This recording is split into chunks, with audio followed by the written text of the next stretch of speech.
take domestic violence seriously. I don't know if the police can help you all the time. Escape if you can. Samuel's family members believe her ex-boyfriend is responsible for her death. They say she had a restraining order out against him. September 14th, 2025, 7:50 in the morning.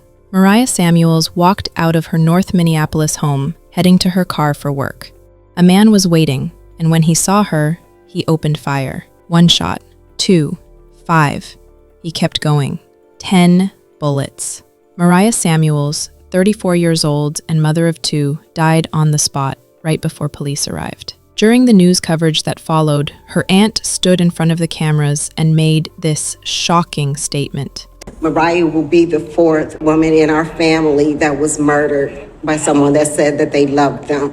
This woman was saying that 4 women in their family have been killed by men who claimed to love them, and Mariah knew about it. She had watched her family bury 3 women who died exactly like this. She knew what intimate partner violence looked like, and she knew how these stories ended. So why did she end up with David Eugene Wright, a 50-year-old man who had just walked out of prison after 15 years behind bars? David would post pictures from prison on his social media after he got out, talking about his time inside like it was just another chapter of his life. Most people who serve that kind of time do everything to stay free, but David seemed comfortable with the idea of going back, and that's exactly what made him dangerous. The red flags were everywhere. From day one, her family could see it in the photos, in the videos they posted together. If you look closely, you can see something's off. In every clip, there's this look in her eyes like she's standing next to someone she fears, not someone she loves. But she gave him a chance anyway. The relationship lasted just a few months before everything fell apart. And when it fell apart, it fell violently. Less than 3 hours after her final Facebook post calling out his stalking and the fact that police weren't helping her, David ambushed her and fired those 10 shots. He made sure she'd never speak up again. Now the question is, when your family has already buried 3 women who died the exact same way, how does a 4th one happen? And why would anyone take a chance on a man who just spent 15 years locked away from society? To answer those questions, we have to go back to the beginning, to Minneapolis, Minnesota, the city of lakes. Beautiful parks, rich culture. This was where Mariah Rosanna Samuels, a 34-year-old, lived with her 2 young boys. She worked as a dog groomer in the Willard Hay neighborhood.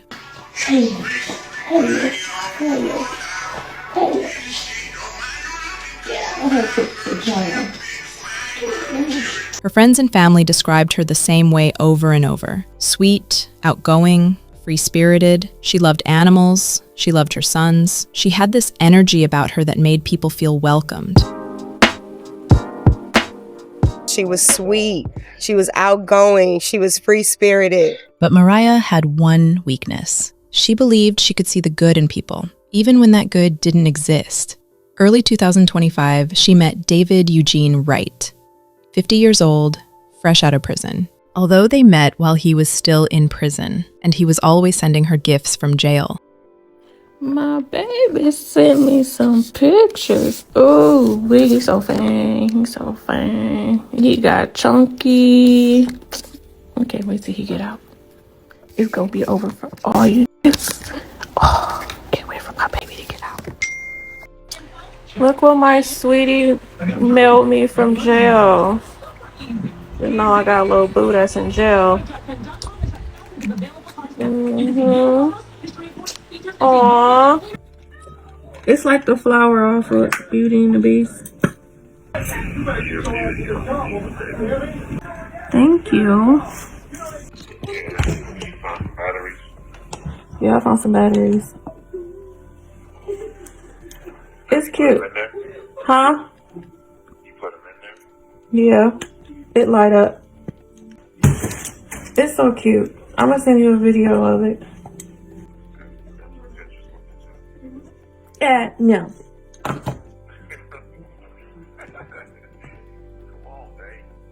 No. Nope. We're not even gonna go there.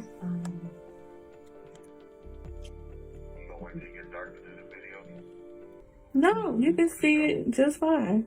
Look.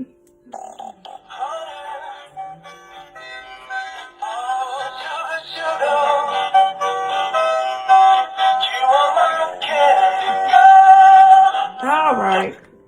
David had just finished serving time for illegal gun possession, a sentence that started back in 2009.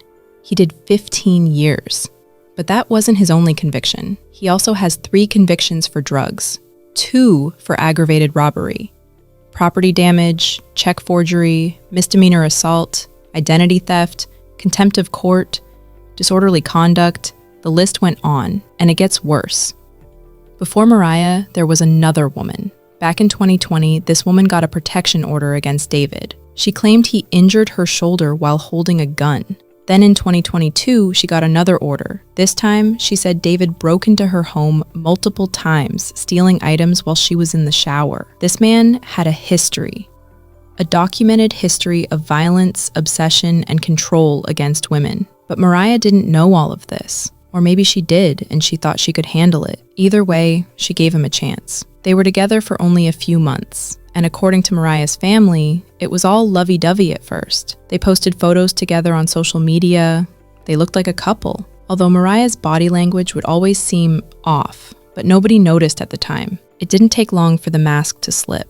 David started showing his true self.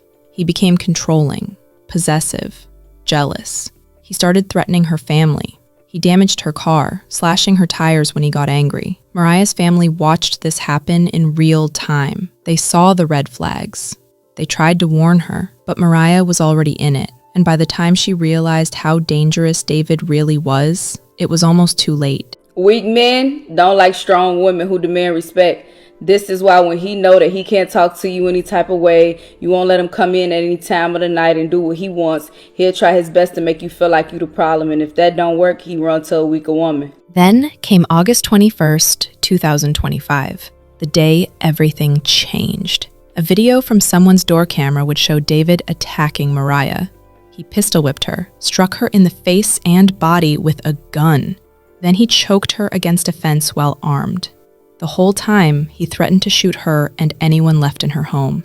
When it was over, Mariah had a knot on her head, scratches covering her arms, bruises on her body.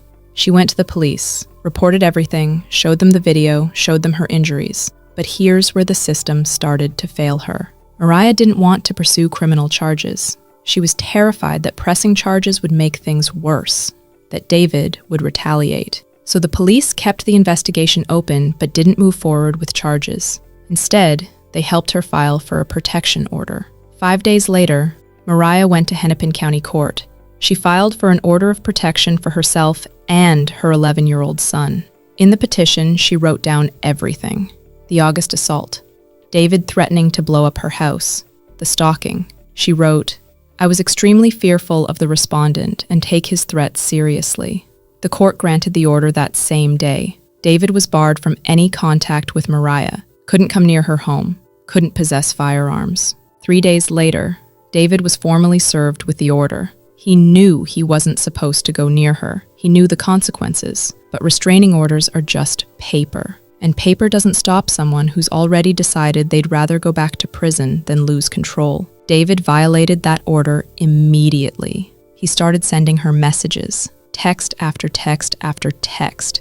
And these messages show you exactly who David Wright was. He wrote, "I'm sorry. I still have things that I had for your birthday. I hate that you won't accept them, but anyways, I'll chill. One last question. Why haven't you blocked me on here? I'll never be able to do it." A few days later, when Mariah didn't respond, "I love you, Mariah, and I'm truly sorry for the hurt I caused you. I will regret that night for the rest of my life."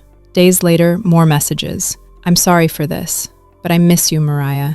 "Nah, forget that. I just miss you." Mariah never replied to any of these messages. She was trying to move on with her life, and that silence made David angry. His next message showed his true colors. "You a fake nothing. I knew you was with that man." Just like that, from "I love you" to insults and accusations. That's when Mariah decided to post a screenshot of his texts on Facebook. She was calling him out, telling the world what kind of man he was. And David hated that. He couldn't control the narrative anymore, so he escalated. Early September 2025, the last 2 weeks of Mariah's life. David ramped up the stalking. Her family said he was everywhere, around the block, watching her house, following her movements. They called the police multiple times, filed reports. But what could the police do? David hadn't technically broken the restraining order in a way they could arrest him for. He was being careful, staying just outside the legal boundaries while still making his presence known. Mariah confided in her friend Connie Willis, told her everything that was happening. We both making police reports, calling the police. But the calls didn't help. David kept coming back. Then came the morning of September 14th, 4 a.m. Mariah woke up to find David outside her house, again, stalking her, watching. She texted her sister Selena, told her David was violating the protection order again, sending angry messages, accusing her of seeing another man.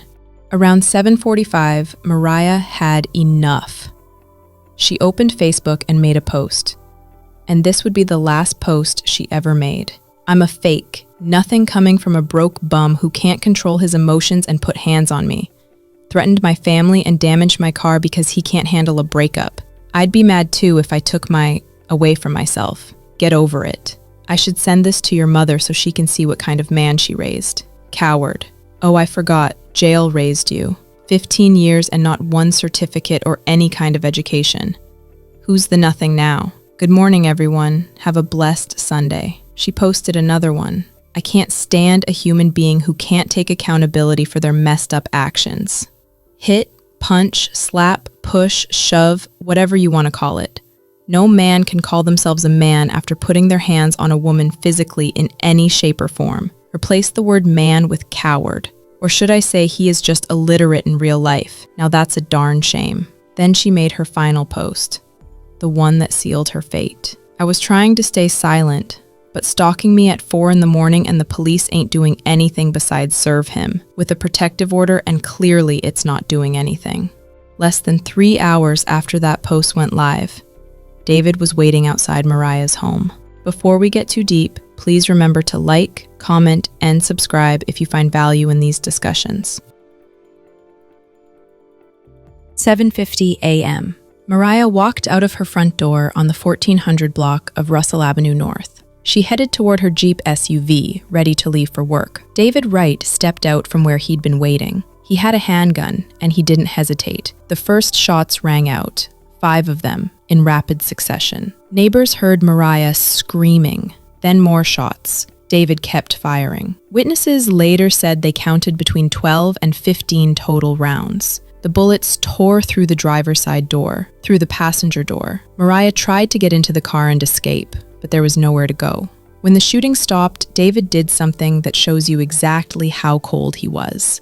He struggled to drag Mariah's body out of the SUV, removed items from the vehicle, grabbed a bicycle from the back, and then he rode away, just left her there, in front of her own home, where her children lived. Officers arrived at 7:53 a.m., 3 minutes after the first 911 call, but it was already over. Mariah Samuels was pronounced dead at the scene. Police recovered 15 discharged 9mm casings from the ground. Surveillance video from nearby homes captured David as the shooter. There was no question who did this. And here's the part that makes this even more tragic. Mariah's Facebook post had just gone live. Her family and friends saw it. And when they couldn't reach her after seeing that post, they knew something was wrong. They rushed to check on her, but they were too late.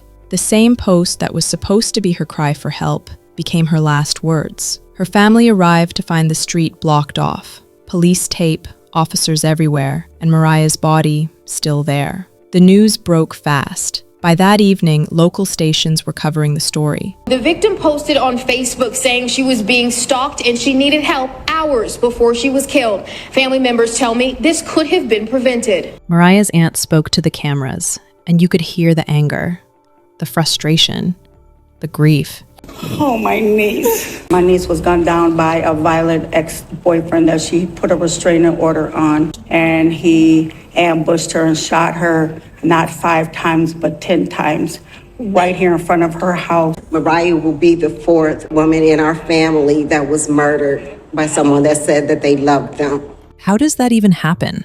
What kind of generational pattern leads to 4 women in the same bloodline dying the exact same way? The family was devastated, but they were also angry because Mariah had done everything right. She'd filed the restraining order, she'd called the police, she'd documented everything, She'd made it public, and none of it saved her. But how about not dating a convicted felon when you can see all the red flags flashing right in front of you? Believe the red flags.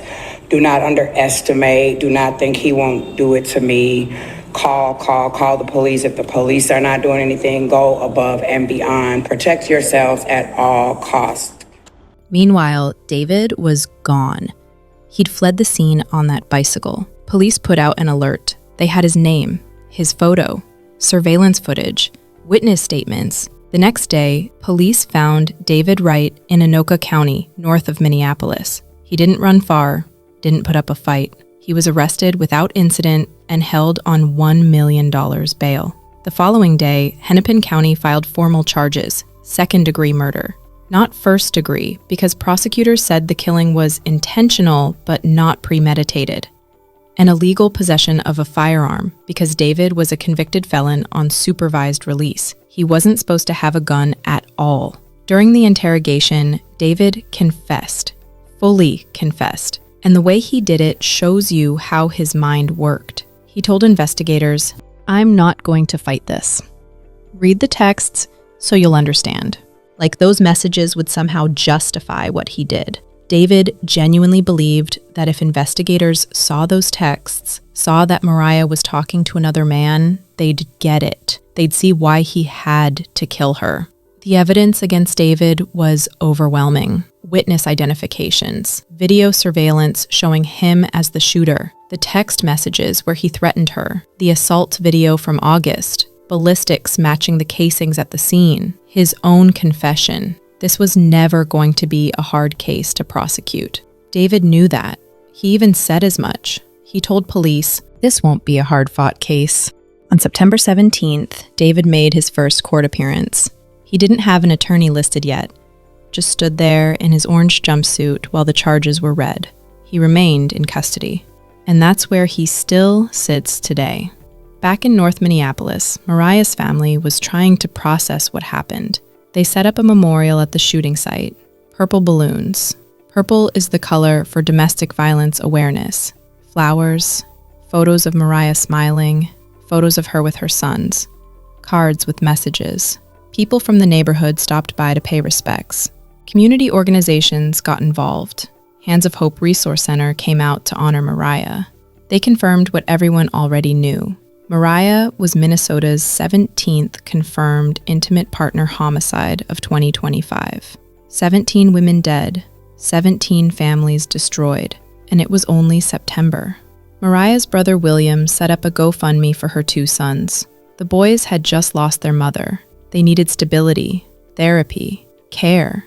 The fundraiser emphasized keeping Mariah's love alive for them, teaching them about the woman their mother was before David Wright took her away. The campaign gained traction fast. Donations poured in, messages calling Mariah an angel. People from all over the country contributing whatever they could. But the family wasn't done. They wanted more than donations. They wanted change. September 20th, 2025, 3 days after David's court appearance, over 150 people gathered at the memorial site on Russell Avenue. They wore purple, carried signs, held photos of Mariah, and they marched from that shooting site all the way to the Minneapolis 4th Precinct Police Station. Mariah's cousins led the march. This is amazing. The turnout is amazing. The support is amazing. So many people. Her friend Jamie Dixon walked with them. They chanted, "End domestic violence! End domestic violence! Mariah's life matters!" Over and over. The sound echoed through the streets. People came out of their homes to watch. Some joined. The march grew as it moved. Signs read, "You will be loved forever, our angel." When they reached the police station, Mariah's sister, Selena Owens, spoke, and she didn't hold back. "Today we are going to speak her name loudly." And people were furious. Furious at the system. Furious at the police response. Furious that this keeps happening. Advocates from organizations like Violence Free Minnesota and the Black Femicide Project shared Mariah's story, used it to push for legislative changes. Because Mariah's death wasn't an anomaly. She was one of dozens of women killed by intimate partners in Minnesota that year alone. And across the country, the numbers are even worse. By late September, Mariah's case had become a rallying point. Her name was being said alongside other victims of domestic violence. Her face was on posters at awareness events. Her story was being used to educate people about the warning signs, about what to do if you're in danger, about how the system is broken. But for her family, none of that changed the reality. Mariah was gone. Her sons were without their mother, and David Wright was sitting in a jail cell exactly where he seemed comfortable being in the first place. Just weeks after her 34th birthday, Mariah's funeral was to be planned. My friend was more than just a victim. She was a mother, she was a business owner, she was a daughter, she was a friend. I just want to watch. I'm here, my love. I know. She had dreams, plans, a whole life ahead of her, and David took all of that away in less than a minute. Now, some people are saying she never should have dated David in the first place, that a man fresh out of 15 years in prison is too dangerous, that she should have known better. Others pointed out that victim blaming doesn't help anyone, that David Wright was the one who pulled the trigger, that Mariah did everything the system told her to do, and the system failed. But how do we stop this from happening again? Because Mariah's story isn't unique. Every year, thousands of women are killed by current or former intimate partners. And in many of these cases, the women had restraining orders. They'd called the police, they'd asked for help, and they still died. We know that it's not just an individual problem, it's a systems issue, both in community and in their family system. And we want to be able to identify those gaps and try to come up with solutions. She suggested more funding, better collaboration between departments, preventative services, things that could potentially save lives before someone ends up dead. She also said something that really hit home. Something that's so important for us to grapple with and to understand is that it cannot be on a victim alone. Because that's what the current system does. It puts the burden on the victim. Get the restraining order, call the police, document everything, protect yourself. But what happens when you do all of that and the abuser doesn't care? What happens when they're willing to go back to prison, when they have nothing to lose? Are you safe where you're living right now? If you feel safe and something happens, what's your exit plan from that place of living? Who knows about the violence that you're experiencing right now? Who are the safe people for you to contact? Minneapolis police defended their response, said they helped Mariah file for the protection order, discussed a safety plan with her, did what they could within the bounds of the law. And maybe that's true. Maybe they did everything their policies allowed. But if the policies allow a documented, video-recorded assault to go unprosecuted, and the policies are broken. David was on supervised release when he killed Mariah, which means he was supposed to be monitored, supposed to have check-ins, supposed to be watched closely because of his extensive criminal history. But somehow he was able to get a gun, able to stalk Mariah for weeks, able to violate a restraining order repeatedly, and nobody stepped in until after he'd fired those 10 shots. The August assault happened on the 21st. Mariah was killed on September 14th, which means there were 24 days in between the assault and the shooting where David had access to her. He could text her, stalk her, plan what he was going to do. In my opinion, in those days, something should have been done to stop him, but nothing was done, and Mariah paid the price. Her case became Minnesota's 17th intimate partner homicide of 2025, but that number doesn't tell the full story. Because it was only September. The year wasn't even over yet, and across the country, the numbers are staggering. The case against David moved through the courts. He remained in custody on that $1 million bail. His next court appearance was scheduled for October. In my opinion, there is no universe where David Wright would walk free. He is going back to prison, and this time he would be looking at spending the rest of his life behind bars. Take domestic violence seriously. Escape if you can. This is the advice survivors hear all the time. Just leave. But leaving is the most dangerous time. Statistics show that women are at the highest risk of being killed when they're trying to leave or have just left an abusive relationship. Because that's when the abuser realizes they're losing control. So the advice to just leave isn't enough. There needs to be protection during that leaving. There needs to be a safe place to go. There needs to be law enforcement that responds when the abuser shows up. There needs to be consequences for violations. Real consequences. Not just another piece of paper.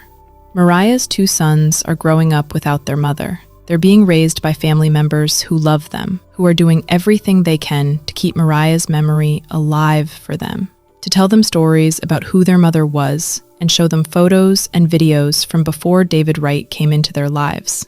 To anyone watching this who's in a similar situation, who's dealing with a partner who's controlling or violent or threatening, please hear this.